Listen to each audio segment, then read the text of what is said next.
Hi, we're talking to TDF today. I'm Jon Michael Hill. Hi, everybody. I'm Namir Smallwood. Hey there, TDF fans. My name's Gabriel Ebert. Happy to be here with you. Coming to you from the cast of Passover. I play Moses. Gabe, who do you play? I play two characters, Mr. and Ossifer. Namir. I play Kitch, Moses' best friend. And we're coming to you from the August Wilson Theater. A lot of history. So y'all ready to get into this conversation? Yeah, let's do it. You start us up, John. I'll ask you to, is this the first in-person production you've worked on since the pandemic? And what is it like being back in the rehearsal room? Well, this is my first in-person production since the pandemic. And being in the rehearsal room is a real treat because I get to be around like some of my favorite people in the world. But also it's very tiring because not doing anything for a year and a half and then being in rehearsals for 6 days a week, 6 hours a day. It's a little tough for like the first 2 weeks for me anyway. It's true. I felt like I had to get back in match shape, and it took a little while to do that. But I think one of the overwhelming feelings getting back into the rehearsal room, because this was also my first in-person production, pandemic, was just a sense of gratitude to be working again and to be not only just working, but working on something that I believe in and something that I think has great potential to reach heights. And so I was a little winded, as Namir was saying, for the first couple weeks, but starting to find my form, and it's a thrill to be in the theater now, getting ready to share this with audiences tomorrow night. You guys are great. You guys are fantastic. It's like you do this for a living. Hey, what about you, John? Is this your first one? I don't know if the thing I did at Little Island counts, but I'll talk about it a little bit. Yeah, it's a new like walking park and amphitheater over on the Hudson River down near Chelsea Piers. And Tina Landau put together for Pride Weekend this really insanely talented group of singers and performers. And we had this really beautiful evening of celebration and affirmation. And I performed a little bit of, original music. And it was nerve-wracking to be, first of all, back around that many people since the pandemic, but also performing a very like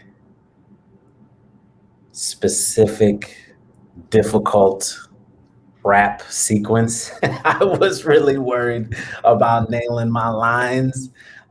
So a little bit of those nerves have helped me get back into this process, and I've definitely felt the lull after taking that much time off and getting back in the rehearsal room. But I'm feeling stronger every day.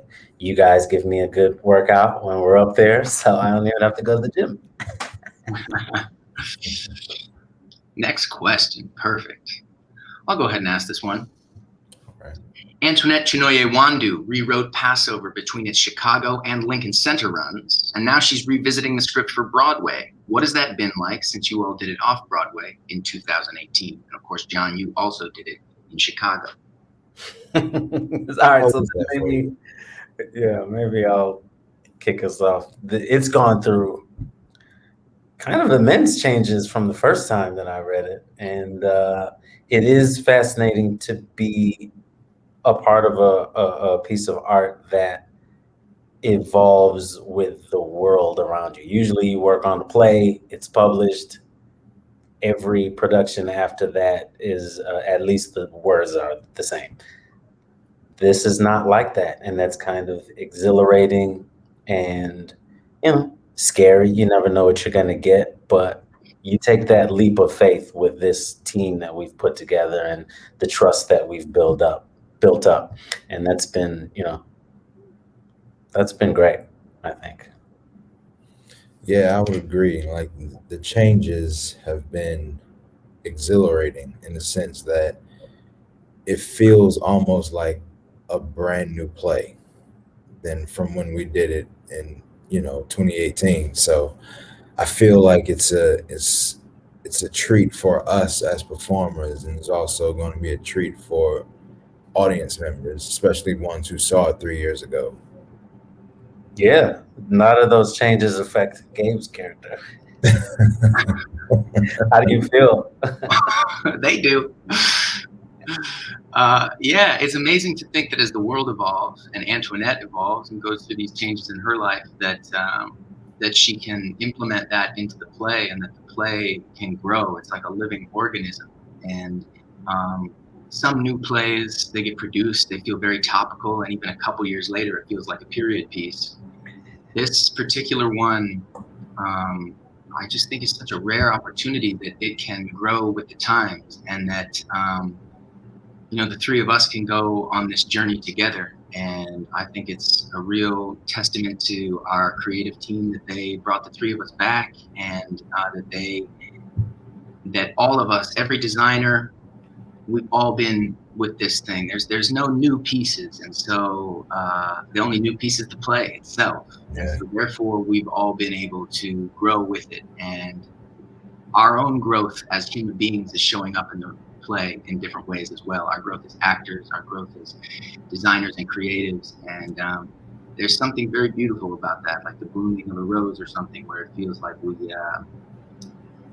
it's a rare opportunity that you don't really get in the theater. So we're trying not to take it for granted. Well said. Well said. Thank you. I'll take this. Passover is the first play back on Broadway. Is there a sense of responsibility about being the inaugural production, besides the boss, of course? The boss. The boss. He ain't my boss. I feel definitely a sense of responsibility. There is a bit of added pressure just because we are hearing that folks are looking to this production for our COVID protocols, and how we are going to manage being back, being around people every day. And we've got such an incredible team around it, an epidemiologist and a COVID specialist here every day. The testing is frequent. So I feel like we are doing everything we can do to keep each other safe. And that's about all you can do. Now, in terms of reopening Broadway, maybe I'll feel it once we get the first audience in there. But I try not to think about that too much. I try to think about the task at hand and the play we have to execute every night. That's pretty difficult to nail. So maybe history will look back and write about this time of reopening Broadway after this pandemic. But I don't know. What do you think?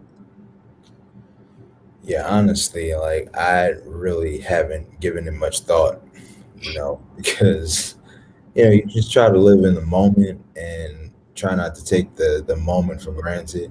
And I'll probably feel differently once we get our first audiences inside the theater to get the response, and just to see people again, performing in front of people again. But it is a responsibility, and hopefully, aside from the COVID, protocols, we set a precedent for how to treat, cast members and crew and the entire production, as a whole, treating each other holistically, you know what I mean? Treating the process holistically. So hopefully we can set some sort of bar in that way as well. Beautifully said. I think that's true. The responsibility isn't just a capitalistic one in terms of being able to open a show and make money and get audiences in, but it's an artistic responsibility. And I think what Namir said really beautifully is it's a almost a moral task that's at hand of how can we honor the artists that are working for more than just earners, but as creators. And I think our creative team and our producing team is really putting themselves on the line in that way and taking good care of us. And it does not go unnoticed. Shout out to Matt Ross. Come on. Yeah. Okay, so with such an emotionally demanding show, how do you shake it off post-performance, you guys? This brings us back to a little Matt Ross, and I also think this is a testament to Danya Tamor, our director, who they built in a mental health stipend each week for the three of us, so that we can take care of ourselves physically, emotionally, mentally, and they will reimburse up to a certain point, a very generous point, the steps that we need to take in order to do that. We didn't have that the last time we did this play, and even on certain nights where we would really have the audience rocking and we would do a great show and we'd feel a sense of accomplishment, the three of us would come back and sit in the dressing room just silent, just staring down at the floor, because there is a brutality to this show and to the things that we have to enact. The ending of the play has changed, and so maybe that will have us walking into our dressing rooms with a different feeling, but we all know that it's a privilege and an honor to perform this play, and so even if we're struggling with letting it go after the show, we don't want to accept anything less from ourselves than to give everything we have. And you know, you don't always get to work with actors like that, and the three of us, I think, hold each other accountable to a serious degree, almost like a sports team. You know, we want to play our best, and that is one of the things that we can hold on to on those nights when it hurts. Yeah. Namir, is there anything specific you do? Not really, you know, just watch some bad TV. Yeah, I've been watching the Olympics and loving it. Yeah, I mean, just to shake it off, you know, because that's what I did, you know, the last time, you know what I mean? But this time with a different ending, you know, it might change, you know, the moment might call for a different shake off, you know what I mean? So I'm excited to see what that brings, you know? Yeah. How about you, John? Video games. Just kidding. I haven't had time for any video games, but I imagine there will be nights. And I think, you know, we'll take advantage of the stipend. I'm certainly, you know, you have to research and find somebody that speaks to actors about this specific type of work, and that's emotionally demanding in this way. When we talk about the actor's body doesn't always know that you're faking when you're going through stuff on stage. Yeah. So I would be interested to speak to someone about how that can affect your mental health, you know, short term and long term. So I think I'll be taking advantage of the stipend that way. And I remember last time we got like one massage or something, like a physical therapy session. We'll have more of those. Apparently soon we will have somebody here, I think weekly, to work on us, because, you know, I'm starting to feel it already. You need it, Zach. You're gonna need it.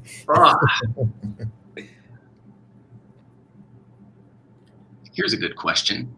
What are you excited to see as Broadway reopens?